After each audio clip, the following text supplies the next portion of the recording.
बहुत बहुत शुक्रिया।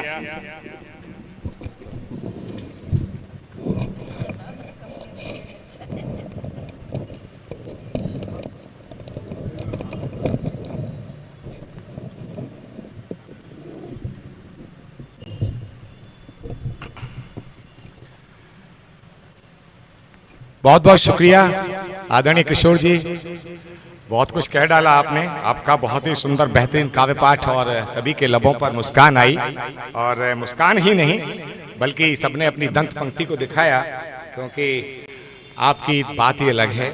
और मैं कह सकता हूं आपके लिए कि वाह, बहुत खूब किशोर जी। आदेश हुआ है काव्य पाठ का।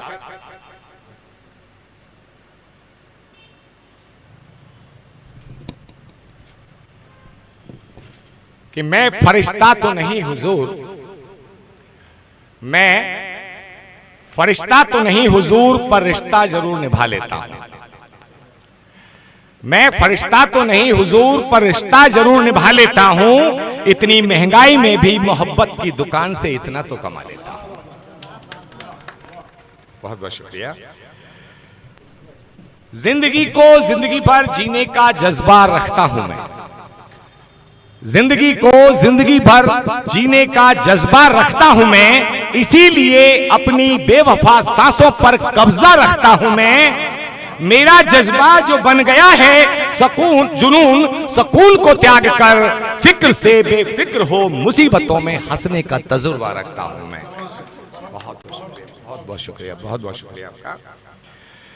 कि मोती की आशा में उतरा, मोती की आशा में उतरा शिक्षा सागर के गहरे, मोती की आशा में उतरा शिक्षा सागर के गहरे। दुष्चरित्रता के विषधर के मिले किंतु पग पग पहरे। शक्ति भर लिए बटोर, शक्ति भर लिए बटोर की जो सागर तल के समीप मिले।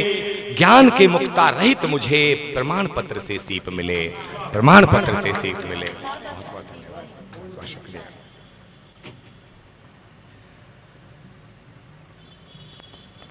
कि मन सागर में तैर रही हैं वृत्तशिलाएं, थोड़ा सा साहित्यिक है अब।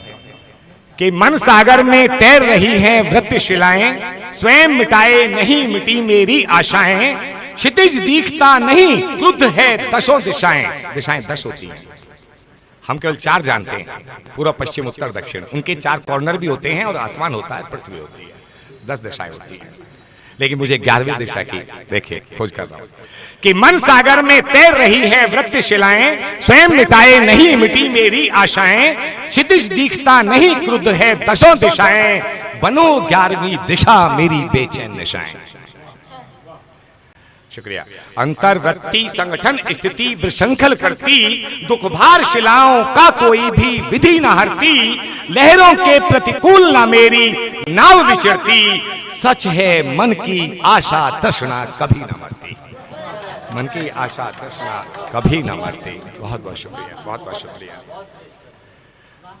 बहुत बहुत शुक्रिया। तहे दिल से आपका शुक्रिया करता हूं। और जैसा कि आप देख रहे हैं कि कारगिल युद्ध की 25वीं सालगिरह है और रजत जयंती इसको पूरा देश मना रहा है, अवसर उसका भी है। तो अभी अगले शनिवार उसका एक द्वारका में बहुत बड़ा कार्यक्रम होने वाला है, और गलती से संयोजक ने जो है वहाँ भी संचालक मुझे ही रख दिया है। तो कारगिल से याद आता है कि थोड़ा सा अगर हम, और 15 अगस्त भी देश की आज़ादी का भी कुछ चंद दिन बाद ही, मतलब 20 दिन बाद ही है, 15-25 आज कितना 20 है, 25 दिन बाद आ रहा है। तो सोचता हूँ कि थोड़ी सामयिक रहेगी, 4 पंक्तियाँ देश के नाम और फिर उसके बाद सामाजिक परिवेश। कि कष्ट कंटकों में पढ़ पढ़ कर जीवन पट जीने होंगे, कष्ट कंटकों में पढ़ पढ़ कर जीवन पट जीने होंगे। बाल कूट के निष्ठुर प्याले प्रेम सहित पीने होंगे। अरे आन बान की खातिर जीवन जीने और मरने होंगे। एक और संगीने होंगी, एक और सीने होंगे। बहुत शुक्रिया। पढ़ता हूं दोबारा। कि कष्ट कंटकों में पढ़ पढ़ कर जीवन पट जीने होंगे। बाल कूट के निष्ठुर प्याले प्रेम सहित पीने होंगे। आन बान की खातिर जीवन जीने और मरने होंगे। और एक और संगीने होंगी, एक और सीने होंगे। वही अगाड़ी बढ़े जिसे हंस हंस कर मरना आता है। स्वतंत्रता का मूल्य प्राण है, देखे कौन चुकाता है, देखे कौन चुकाता है। बहुत बहुत धन्यवाद देव साहब, बहुत बहुत धन्यवाद। अब आता हूं उस मूल कर्ता पर कि जो मेरी एक पहचान आप लोगों के माध्यम से बनी है, जो लोग आप मुझे थोड़ा बहुत जानते हैं, तो उस कि मैं लेखनी से क्या लिखता हूं, मेरा विषय क्या होता है, वो मैं आपको थोड़ा बताना चाहता हूं कि लेखक व कवि होने का मैं अपना धर्म निभाता हूं। लेखक व कवि होने का मैं अपना धर्म निभाता हूं। अपने लेखन में पीड़ित व शोषित का मर्म दिखाता हूं। मैं लेखनी से खेत और खलिहान लिखता हूं। मैं बहुत बहुत धन्यवाद। मैं लेखनी से खेत और खलिहान लिखता हूं।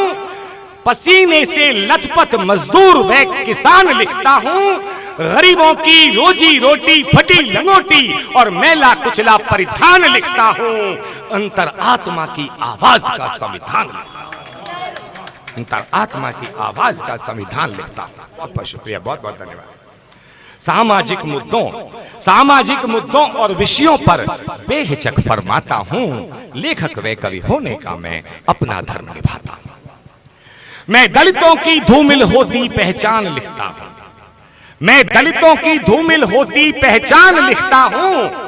खेत में तोते उड़ाते हुए हरिया की मचान लिखता हूं। भूख से तड़पती और मरती हुई जान लिखता हूं। राष्ट्र रक्षा में होता हुआ सैनिक कुर्बान लिखता हूं। मैं इंसान हूं, मैं इंसान हूं, इसीलिए इंसानियत का फर्ज निभाता हूं। लेखक व कवि होने का मैं अपना धर्म निभाता हूं। मैं फक्र से लहराते हुए तिरंगे की शान लिखता हूं। मैं फक्र से लहराते हुए तिरंगे की शान लिखता हूं। गंगा जमुनी तहजीब, जैसा कि चक्रपाणी जी आपके बैनर पर भी लिखा हुआ है, आपके कार्यक्रम में कि गंगा जमुनी तहजीब पर है, और आपने इसी तरह से गजलकार और गीतकार सभी का समावेश इसमें आपने किया है। बहुत अच्छी बात है, आप साधुवाद के पात्र हैं। लेकिन मेरी भी पंक्तियों में देखिएगा आप कि मैं फक्र से लहराते हुए तिरंगे की शान लिखता हूं। गंगा जमुनी तहजीब सिखाए एकता के वो गान लिखता हूं। नारी शक्ति को सदा समर्पित व दृष्टिगत सम्मान लिखता हूं। मैं परिचय के मोहताज व्यक्ति का वो स्वाभिमान लिखता हूं। मैं परिचय के मोहताज व्यक्ति का वो स्वाभिमान लिखता हूं। बहुत बहुत धन्यवाद। कि साहित्य समाज का दर्पण है होता, हम बचपन से पढ़ते आ रहे हैं, और पता नहीं मेरे पिताश्री ने क्या सोच कर, क्योंकि पिताजी भी लेखक थे, मुझे विरासत में ही कविता लिखी है, बड़े भाई भी लिखते हैं और मैं भी लिखने लगा। पता नहीं क्या था, छठी के दिन नामकरण होता है, आप सभी को पता है, तो छठे दिन ही उन्होंने नाम साहित्य रख दिया, और थोड़ा सा बाद में आके थोड़ा सा चंचलता थी, बड़े भाई के लगा दिया तो चंचल भी लगा दिया। लेकिन कहते हैं कि साहित्य जब चंचल हो जाए तो बड़ा खतरनाक होता है, लेकिन मैं शक्ल से आपको खतरनाक नहीं लगता हूँ। तो मैं आपसे यही कहना चाहूंगा कि साहित्य समाज का दर्पण है होता, तभी तो आईना दिखाता हूं। लेखक व कवि होने का मैं अपना धर्म निभाता हूं। आखिरी पंक्ति दे रहा हूं कि मैं शिक्षा, श्रम, सेवा, मैंने सभी विषयों को इसमें किशोर जी लेने का प्रयास किया है कि मैं शिक्षा, श्रम, सेवा, कर्म और नैतिक ज्ञान लिखता हूं। मैं शिक्षा, श्रम, सेवा, कर्म और नैतिक ज्ञान लिखता हूं। मैं कलमकार हूं, मैं कलमकार हूं, अपनी कलम का ईमान लिखता हूं। मैं मानव जीवन हूं, सब धर्मों का सम्मान लिखता हूं। हाँ, तभी तो मैं हिंदू, मुस्लिम, सिख, हिंदू, सिख, ईसाई और मुसलमान लिखता हूं। पथ प्रदर्शक होने के नाते ही, पथ प्रदर्शक होने के नाते ही मैं नैतिक मूल्य सिखाता हूं। लेखक व कवि होने का मैं अपना धर्म निभाता हूं। अपने लेखन में पीड़ित व शोषित का मर्म दिखाता हूं। बहुत बहुत शुक्रिया, बहुत बहुत शुक्रिया, बहुत बहुत शुक्रिया, धन्यवाद।